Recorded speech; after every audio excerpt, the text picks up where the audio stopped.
Hey, it's Liz D'Alto, and this is the Untame the Wild Soul Woman podcast. From body image, sex, spirituality, money and relationships, to motherhood, creativity, business, communication, and desire, Untame the Wild Soul Woman is the place to come for real stories and powerful advice to help you reclaim and redefine womanhood in the 21st century.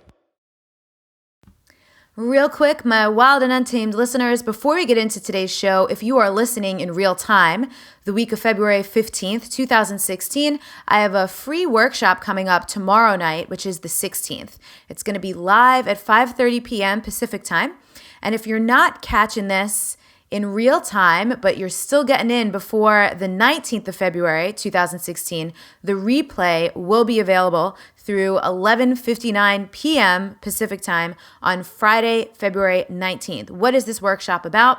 Swirling around is the theme of love right now. We are just post Valentine's Day. Last week, we had an amazing Untamed Self-Love experience on the site and in our community. And so I'm just diving deeper into the topic of self-love. Why is it a hot topic? What is your relationship to it? How do you relate to yourself? How does it affect your relationship with other people and how you're showing up in life? So all kinds of stuff like that, and some of my best practices, tools, and tips, as well as an invitation to a new course that I will be beginning next week called Untamed Self-Love. So if you want to join us, the URL to register or get the replay is untameyourself.com/USL. That's U as in untamed, S as in sexy, L as in love. So check that out if it interests you, and on to today's show.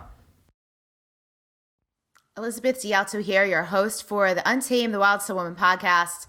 So pumped for another Wild Soul Story episode, especially because as we record this episode today, I was just having a conversation. I'll introduce Alex in a moment, but I was just on a coaching call with Alex yesterday, and we were just talking about how crazy it is, how far she's come since her Untame Yourself weekend in May of 2015. So I guess how many months ago was that? It's like eight or 9 months or something like that.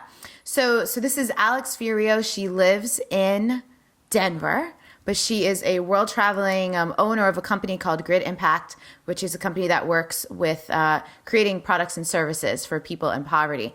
So Alex, oh my God, I don't even know where to start because I'm so happy and excited, especially fresh off our conversation yesterday. So first of all, well, I do actually know where to start. What do you love? What do you love about being a woman? Oh gosh. I think for me, the best thing is as a businesswoman and someone who owns a company who works mostly with men and very like traditional men. I love being able to play with like my masculine and my feminine sides, and sort of like the allowance of having both masculine and feminine, where especially in developing countries, men are not really allowed to have a feminine side. Mm-hmm. So I don't know, the power that I have to like play with both and be like very feminine in a pretty male society, especially overseas. It feels powerful. It feels awesome. It's like a secret power. Yeah, secret weapon.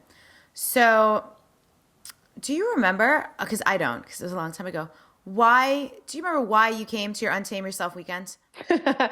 I do. I'd been following you for a little while, like listening, I guess the podcast had like just started just started, I guess. Saw some of your videos online, had seen like the breast massage video, and was just like, this is a woman that I just want in my orbit. And then when you sent that email, I've been getting your emails for a few months. When you sent the email introducing the concept of the weekends, I didn't even really know what you were going to do at the weekends. I had never actually talked to you before. I'd never like seen you in person or anything. And I literally responded to your email almost immediately. I think I was like one of the first people to write back to you, like, yes, I'm in. Like, yeah. Yes, I'm in. And when you and I got on the call together and you were doing the interviews, I literally, like, I hadn't prepared for the call. I didn't know what you were going to ask me. Again, like, I knew very little, but everything was just like, yes, yes, yes. And I think at that time, I was joking with you yesterday in our call. I think I had an intention for why I was going to the weekend retreat, and it had to do with the relationship I was in at the time. And when I got there, you just like blew my mind because you were like, no, you're here for a different reason.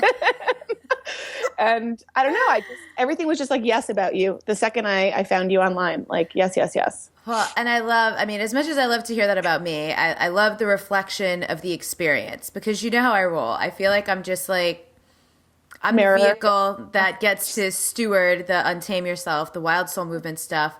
And then you amazing people show up and we kind of co create the experience together.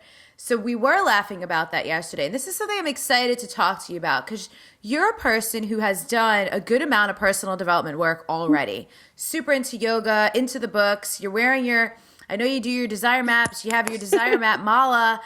So you're not new to this space of personal development. And I think where you were, which is where a lot of people are, before they somehow orbit their way into my world, and whatever way that is they think they know what's going on with them. Totally. Or to use a term I don't agree with, they think they know what's wrong with them. I don't believe there's things wrong. Like there's things we all want to like shift around, expand, heal, whatever. But I love, and you weren't stubborn about it. You were just like, no, yeah, this is what I'm coming for. It's almost like I love to see how different the turn of events ends up being once people actually kind of show up and surrender to the experience. So can you share that? Share what your experience was like? Totally. And I think so a lot of it had to do with my own journey and you being this like conduit for me to work through. Yeah. But I think a lot of it also was the presence of the other women on the retreat. Yes. And like Natanya was on the retreat, for example, which was awesome. And then the two other women that were there, it was just like what they were working through, I think also helped me figure out what I was working through, especially one person in particular. So I came to the retreat because I was in a really beautiful, but really intense, deep, very like heart connection, spirit connection relationship with a man. And it had been a while and it was a beautiful relationship, but there was just like a lot of intensity and I didn't have the language around what was going on. You helped me like find the language during the retreat. But it was basically like I was giving my power away to this man, not in any kind of like abusive or really like negative way, but just in he was like very far along on his spiritual journey. And I had a sense that I was like just beginning mine, even though I think in hindsight, like I was where I was and he was where he was and who's to say who was where, I guess. Right. But I was kind of like looking at him a little bit like a teacher and like kind of revering him in an unhealthy way because of his like spiritual path and because of his ability to like connect people soul to soul and heart to heart. So I came to you thinking like I needed to find a little bit of like independence and a little bit of like autonomy and a little bit of like freedom in my relationship if that relationship was going to work. And at the time that I came to you, I was really committed to making that relationship work. I thought it was like my life partner. And when I showed up at the retreat, so I flew to Texas to join you and everyone else was kind of from Texas. So I already was feeling a little bit nervous and kind of out of my element. But right away, you had us moving and like doing things that. Oh, did I lose you, Liz? No, I'm here. Okay, that kind of reframed everything for me. So we did a forgiveness practice, kind of the first thing Saturday morning. And I thought I was going to do my forgiveness practice about my partner at the time and about our relationship because a lot had been going on with us. And you just looked at me and it was so funny. And part of the reason I'm also drawn to you is because we have like New York sensibilities about us and your humor. Yes. Like I love that you can be in personal development and spiritual, but also have humor about it. And you looked at me and you were like, nope, you're doing yours about your father. And I was like, really? Like I had a tumultuous relationship with my father my whole childhood, but I really felt like I had dealt with all of that. I thought I had like done forgiveness. I thought I had forgiven him for a lot of the kind of like abuses and the anger and the hostility, and for how our family dynamic was. But clearly I hadn't because you saw something that I wasn't seeing and you were like, nope, ho'oponopono your father. And I was like, okay, I get like, this will be quick and easy. And like, holy shit, like 4 hours later, we're like still, sobbing and like just cleaning everything out. And it was hilarious. And I just, I didn't know that I was holding on to stuff. Some of it was like pretty serious stuff. Yeah. Some of it wasn't, some of it was light, but, I really had thought that I had like dealt with the serious stuff and I just hadn't. Like maybe I had processed it, but I hadn't really cleansed it out. And so that Saturday morning of the retreat, like things just shifted for me.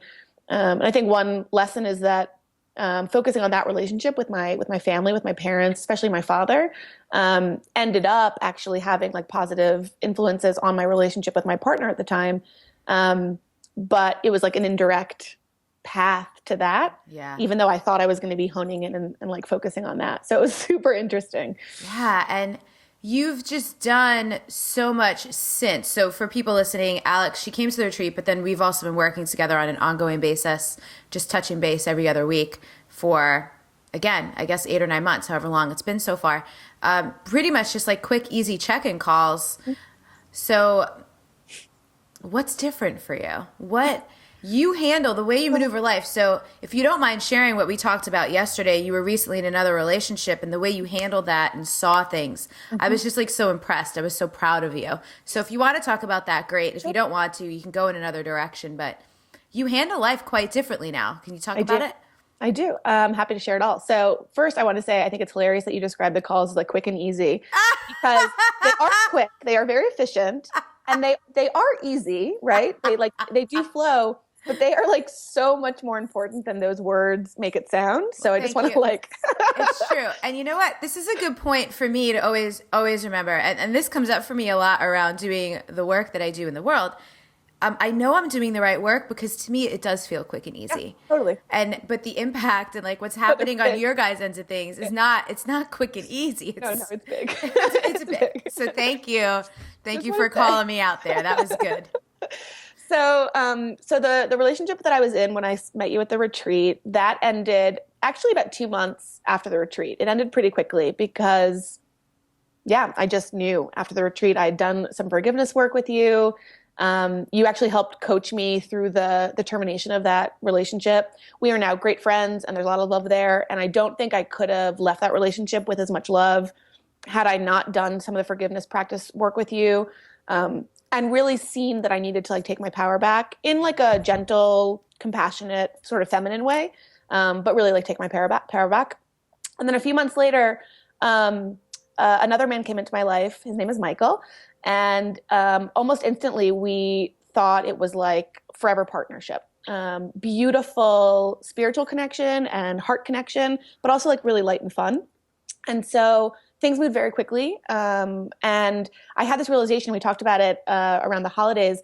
I had this realization that all the work that I was doing with my previous partner, with John, I thought had been for that relationship with John, but actually it was all preparing me for meeting Michael. And being like totally open and able to receive this like wonderful connection with Michael. So that was like for me a huge win right there. That just the fact that I didn't leave my like kind of serious, intense relationship feeling wounded or feeling broken in any way. There was no anger, there was no resentment. Like it was, I don't know, I was just able to like leave it knowing that it had served its purpose and it had done me good.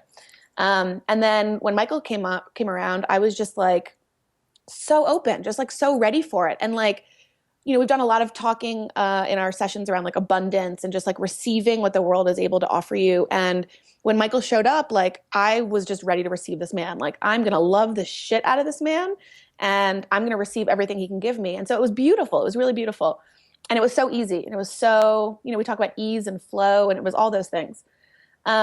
And then right around the holidays, shit got really hard for him, like for personal reasons. And I don't need to go into all that, but he just like had a lot of stuff come up for himself. And because he's on the very beginning of his journey, he doesn't have the tools to really process his emotions. He's recently sober, and I think like he's just feeling everything really intensely and doesn't know how to cope with it. And I was able, even though he was kind of lashing out at me and kind of shutting me out in hurtful ways. I just came at this man with like all love, all compassion, all generosity, all patience. And I'm an Italian New Yorker, like patience and love and generosity are not like the core characteristics of who I am. And I've done a lot of work to like get to a place where I feel like I am those things. Well, and what's cool is that it's possible, right? Because there's so many people who would pigeonhole themselves and go, well, I'm from New York or I'm Italian. That's how we roll. Instead of being like, no, this is in me. I could develop this. And you have embraced that and embodied it so much. And it was easy. Like it wasn't hard for me, even in like the really tough moments with Michael, it wasn't hard for me to like still show up that way and still give him only like positive, light, beautiful things until like he kind of pushed me too far. And it was actually just 2 weeks ago that we decided to end the relationship. A lot of the reasons are that he isn't ready for the kind of relationship that I know I'm ready for. I am living like a very intentional, conscious life, and I have done a lot of work on myself, and I know the kind of partnership that I'm looking for. Um, and Michael's not able at this time in his life to meet me on that level, like at that place. And I think it's great that he knows his own limitations and his own restrictions. I think it's also great that I'm able to like honor what he needs in this time, not just what I need, but like see that he needs some space and some, yeah, time to like do his own journey. Um, but I'm also not willing to like sacrifice on what I know not only I deserve, but like I've really like earned. Like I've really done the work and I've like earned finding a partner that can like meet me exactly where I am. And it's funny because I go from my last partner, John, who was in some ways like, farther along in the journey of spiritual path and self-development. And then I meet Michael, who's at the beginning of his journey.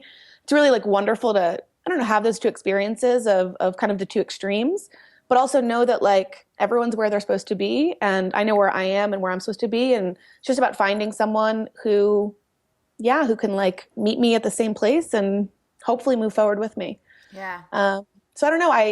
I've heard you say before, and it's literally been in my head all day long, every day for the last 2 weeks since Mike and I broke up. It's painful. It's sad because I really think this man is wonderful and beautiful, and I think there's a lot of opportunities for him, and I think our connection's beautiful. So there's a lot of pain there, but I just choose not to suffer. Like I don't have to sit and suffer, and I know that it's the right decision, which makes it easier. But yeah, like. I don't know. It hasn't been hard. It's not again, it's not this like wallowing, depressing breakup because he gave me what he could give me and I gave him what I was able to give and it just doesn't match. So And I love how, like what you said before, I think is really big. I think often people think a relationship is a failure when it ends, instead of having the perspective of like, no, like this was an amazing learning opportunity. And even all the other stuff in your last relationship, because in a way that relationship kind of dragged on, maybe a little bit longer than it could have.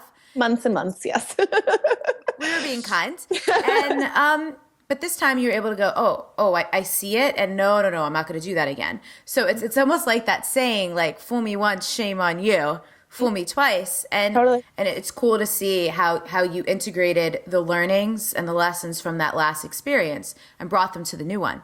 So something you and I have talked about, which I love and I think is great perspective for anyone who might be listening. You were talking about the receptivity and abundance and things like that. So you work with people in like, poverty-stricken countries and areas, but you do quite well for yourself. So one of the conflicts that you were having that we've worked on is feeling guilty for having this amazing, abundant life while going and working with these people who basically have nothing. Yep. So what's the experience been like? What was it like before, and where have you come in that journey? So 180 degrees for sure. So I grew up privileged, and I never felt shame or guilt around the privilege that I grew up with because my father really earned it and worked hard for it, and my mom worked hard her whole life too. So I never felt guilt about my growing up privilege.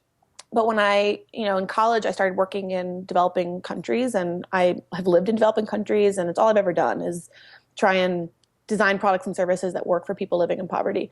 And I didn't used to feel guilt until I started making a pretty decent income. And once I started my own company and was making a pretty decent income, I did have, I don't know if it was guilt or shame, but I did feel like the inequity was not right. And it's not that I stopped earning money ever, but it did like weigh on me. I felt guilty about it. And I just bought a house, and I never thought I would buy a house because of my like generation. We're not like house buyers, but also, I'm a little nomadic. So I never thought I'd stay anywhere, but I was feeling a lot of guilt at the end of last year when I was buying the house, and I was buying a big house, and it's not like a kind of modest little house. It's like a nice, beautiful house. And you really helped me understand a couple things. So one is, the more I put out into the world, the more comes back to me. So as I have like opened up through our work together and the other practices that I do, the more I open up and like give to the world, it's like not my fault that more comes back to me also, right? It's like just like energy flows. Well, it is, but it's not a bad thing. It's your fault because you're putting it out, so you're getting it back. So one is like, if I'm in a good place, I think more is going to come to me. So that was the first thing that you and I worked on and I learned about. The second was you had said to me in the fall, like in order for you to give everything you need to give to the communities that you're helping. And I spend about 9 months out of the year in developing countries on the road. Like it's kind of a hard lifestyle. When I'm here, I have a very privileged life, and I'm giving a lot of my time, a lot of my energy. Yeah. And you help me understand that in order for me to be able to give all of that, I also need to be able to like receive. So if I'm in a place of abundance, I'm much more well suited and well positioned to then like give abundance and like help create abundance. So if I'm doing well, whether that's financially or energetically or with my health or whatever it is, I'm so much stronger and more able to then like help other individuals and communities create abundance for themselves. So that was like a beautiful learning. And now I'll be honest, like in the new house, in my home office, I had like a feng shui consultant come in, and we have like feng shuied the shit out of my office. And when I was in Bali a few weeks ago, I bought like a yantra that's about abundance. And now I'm just like channeling it because I just see like the more I give out, the more that comes in, it then like multiplies. And then the more I can give out again. So my life mission is to serve other people, and I don't ever plan on changing that. But I no longer feel at all guilty about receiving as well. And it doesn't necessarily need to be receiving money. It can be receiving other things, other positive things. But I think it's all related. So yeah, you've like totally shifted my perspective on, especially like this theme of abundance and like getting and receiving and also giving. I don't know. Now it's all intertwined for me rather than being like separate things. Yeah. So something else we talked about yesterday, you were recently on a retreat. Yes.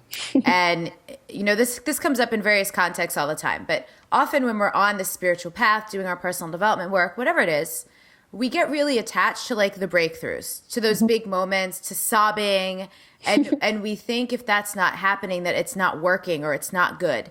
Right. So you were sitting in a retreat having that experience. What did you realize? Yeah. So I'm a Cancer, so I love to cry. And like, I love to journal. I love to be like self-reflective. Like at your retreat, I was a hot mess. Like we did not we went through like hundreds of Kleenex.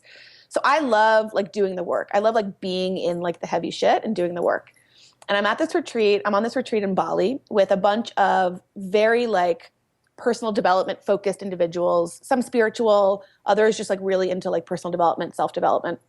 And it was for social entrepreneurs and creatives. And we were all supposed to be like meditating a lot, doing a lot of yoga, and then like doing all these exercises, working on ourselves in order to like work on our projects and our businesses.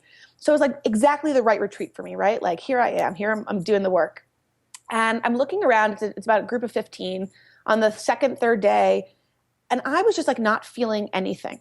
I was just like not being triggered in a good or a bad way. Like there was just nothing happening inside me. And it felt not like a void, not like a lack of anything, but just like complete neutrality. And it was a really scary feeling because I usually feel things on one of the two extremes, either like amazing or like really intense. And I'm just looking around and everyone around me is crying or processing or like working through something. And a lot of people were coming to me for like either confiding in me or like looking for advice. And I was just like, what the hell is going on? Because like I've got my own shit and like I'm just like not doing it. Like I'm not being triggered by this retreat. And the retreat was called Decelerate. And the whole idea was to create stillness in order to like connect with your true essence. And I realized on like day 3 or 4 that all of the work I've been doing with you through my yoga practice, like through Danielle Laporte's work, like I have been able to make enough progress in myself that it actually was not difficult for me to create the stillness. And like I was in stillness. They wanted me to find stillness, and I just basically slipped into stillness the second I stepped into the retreat because I didn't have any like burning thing at that moment that I needed to be working on. Like things were really good for me at that time. And for whatever reason, I was in a place where then I could help hold space for these other people, which is why they were coming to me, asking for advice or confiding in me or whatnot. But it was a really unfamiliar feeling. And so it was startling. And I started talking about that feeling a lot on this retreat. Like I'm feeling oddly neutral and oddly not triggered. But the realization was that I was in stillness. I didn't need to be like grappling with some intense thing. I didn't need to be like sitting in my shit. I didn't need to be unpacking something, some emotion. like I was just good. And it felt fucking awesome once I realized that that's what it was. Until I realized that I was nervous, but once I realized it, like, man, what a nice place to be. We were joking yesterday, like it was a pretty short time period to be there. My relationship then ended a few weeks later, but the moment that I was there, like those about 10 days that I was in that place, it felt great. And now I know what it feels like, so I won't be so scared, I think, next time that I'm like faced with that feeling, that place. Yeah, and it's so interesting, right? That an initial reaction would be like, "What's wrong with me? I'm not Yeah, having a breakdown or a totally. breakthrough or." Totally. And how cool to go, listen, like you've done a ton of work on yourself. You've been at it to go, "Oh, all right, I get to just be this person." And like I said to you yesterday, it almost felt to me on like day 2 when I was like a little nervous about what I was feeling, it felt like a stress test, like a kind of a pulse check with myself Mm, of let me see if like all the work I've actually been doing for the last 2 years or so, let me see if it's like actually been real work or if it's been kind of bullshit. And I realized like it's real work. Like I was kind of afraid that the work I've been doing with you, maybe it's because the calls are like quick and easy, right? Like maybe it's just like my surface level self is being changed and it's not really my core. But once I realized that I was like in a good place and I was just in this place of stillness and of quiet, it proved to me that like all the work that I've been doing with you and through other practices, like it's real. Like I have shifted, and um, it was like a good test. It was a really good test. it's cool. You know, that you bring that up. It's such a, I was talking to someone about this yesterday. So, you know, because you've read it, my book is short Quick, quick and and easy. quick and easy. But it's more about being digestible. And even our calls, right? They're digestible. We hone in on one thing and then we move through it. And then next time we hone in on one thing and then we move through it. And I think a lot of times people are trying to work on so much that they get so overwhelmed, they shut down and they abort the mission, which is why they don't get the results. And Totally. so, because I was even already thinking about what my next book is going to be, and I'm like, I'm probably going to do another like quick and dirty book. I love it. Because there's also a feeling of accomplishment in finishing something. Because, you know, I'm looking, my bookshelf is like right, I could see it from where I'm sitting. There's several books sitting over there that I've gotten like a quarter or a third of the way through and then put them down. So how good does it feel in the context of a book to finish a book, or in the context of what you're talking about to resolve an issue and move on? Totally. Not necessarily always in pursuit of the next thing, but like I get to get through things and I get to move beyond. Well, So one of the things I love about our calls is that so they are like they're 30 minutes. It's quick and easy. It's you, me, and Adrian. And like there's some weeks where neither Adrian nor I have like some burning question or some major thing to work through. But it's still like an important check-in because that 30 minutes, like we just know that we're honoring each other and like there is that space and it's sacred. And if there is something to work on, great, we work on it. And if not, like it's not like we're reaching for something to work on. Like we're not like creating some drama in our lives to work on. yes. So I don't know, like I think our calls have gotten easier like as the time has gone on because there's no pressure. Like we just and it can be little things. Like I think I asked you like pretty little questions yesterday. It wasn't like major stuff. Well, and everything is relative, right? Like Right. what's little, what's major, Yeah. like the small hinge swings the big door. Look at that. I love that. I like that one. So, well, great. Obviously, so like I said before, I'm super proud of you. It's really cool to just see in less than a year. So it's February now, and you came in May. In less than a year, how you're navigating your world and worlds, right? Because this has branched into, you know, your personal life and romantic relationships, And my business, family yeah. relationships, and your business and your travels and how you're experiencing what you do in the various places in the world where you go. So it's just really cool to see how worth your life is to work on, right? Oh my God. And to And I was like kind of a hot mess when I came to you. I mean, I know it was like maybe a controlled hot mess, but there was like a lot going on under the surface that not a lot of people were able to tap into. And the fact that you could tap into it like so quickly, and we just kind of like organized things really fast that weekend, and we went real deep real fast, and you were a stranger to me and the other women on the retreat were strangers. It just speaks to like how safe the space was and how the tools that you have were able to just like cut through yeah. and just like get right to the core, which was I needed like a deep dive real fast. I needed that. We were talking about this yesterday too. So something that's so magical, again, that like I can't really take responsibility for, kind of, because I mean, that's the reason for having an application for the retreats and having those interviews so I can select people who come. So in a way, it's kind of my fault, but in a lot of ways it's not. Kind of like what you were saying earlier about the giving and receiving thing. It's coming back. Yeah. I appreciate what you said earlier, how the other people in the room had a big impact on your experience. 100%. Because I think sometimes people think that they need to do one-on-one work, which for some people is just not feasible because of the investment. So to be able to come to a retreat and have an experience where, yeah, like lots of times your blind spots get illuminated by somebody else having an experience, or someone else asks a question and you're like, oh my God, that totally applies to me. So it's always so cool to see how the group comes together, who shows up and why. Like the day before, I'm always so giddy because I'm like, I can't wait to see why it's this group of women. Yeah. And what not only, I'm here to serve and I know like there's nothing I can't handle, but I can't wait to see what is the medicine that they all also have for each other. And then what happens after. I don't necessarily like talk to the other women regularly, but there is just like a connection with them that weekend was so special, I'm sure for all four of us. And again, we were all working on totally different things and we were in different places in our lives.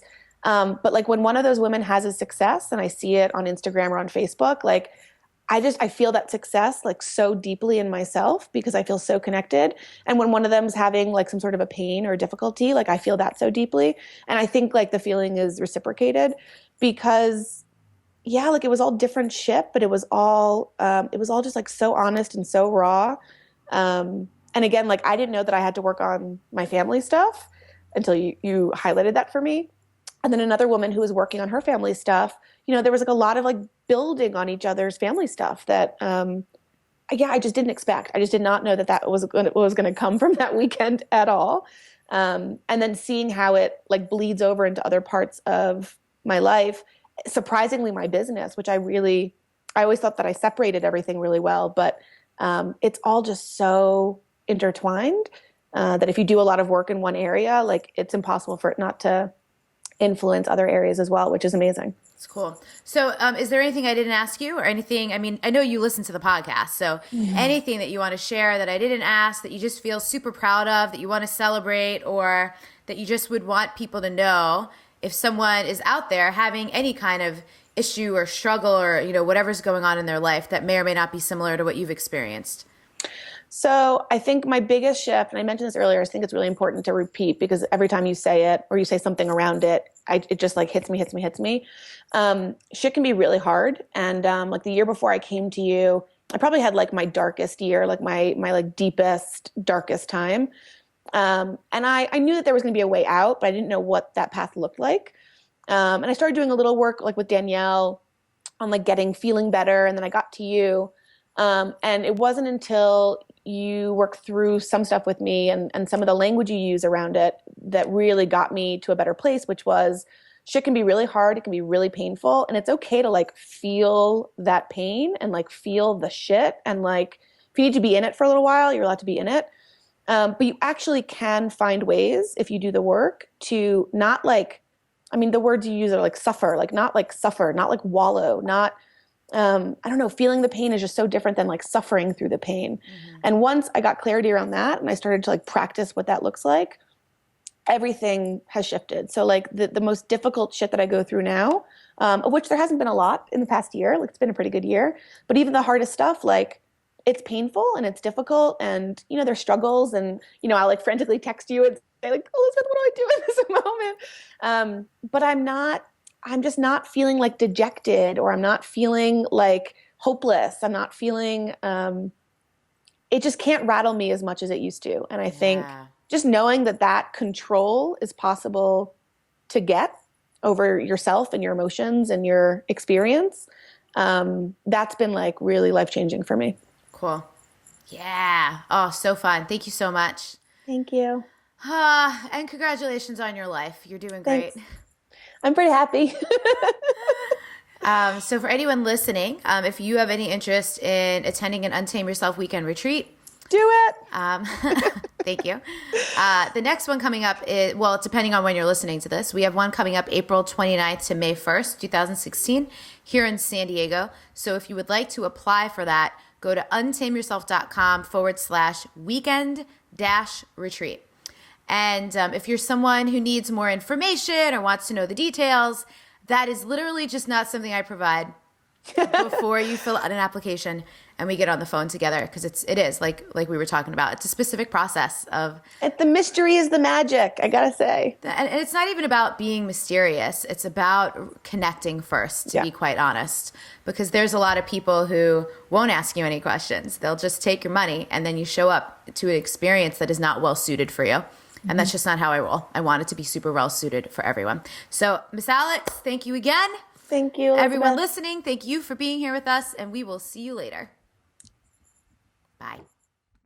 How I grew up, until I was 21 years old, I literally did not believe that my parents loved me. Like, the thought didn't ever occur in my mind. I never said I love you. I mean, they're great, but I grew up feeling and believing that I was this completely unlovable being. And it was like, I didn't get it in life. I didn't get a loving family. And so I had a hole since I was born. And when I went to get into relationships, I was trying to fill that hole. And the first time I fell in love, it was amazing. And then very quickly, I felt like this person was my oxygen. I needed them. I needed to hear, I love you. And when we broke up, I felt like I couldn't walk. It felt like I had crutches and then they were kicked out and I couldn't walk and I didn't know what to do.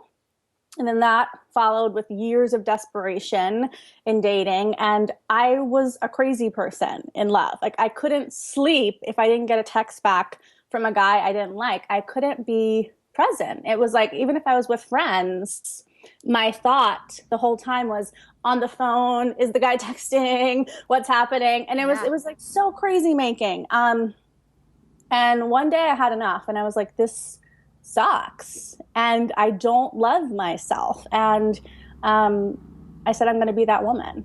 I said, I'm going to be the woman who loves myself.